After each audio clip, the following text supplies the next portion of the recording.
मिल आप लोग काफी पसंद के लिए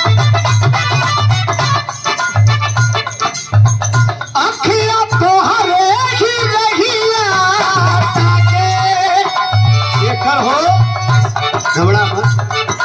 हमारे हिसाब से चला कहलस कि तोहरे प्यार कहबरा देखो थे ये बड़ा हमारे गाना पिछौने वायरल भल रहा यूट्यूब पर और थोड़ा सा भूमिका अहम भूमिका नहीं कहो अखिया तोहरे की रहिया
और देखे हमारे बड़े ही अजीज मित्र रवि यादव पोटा दसना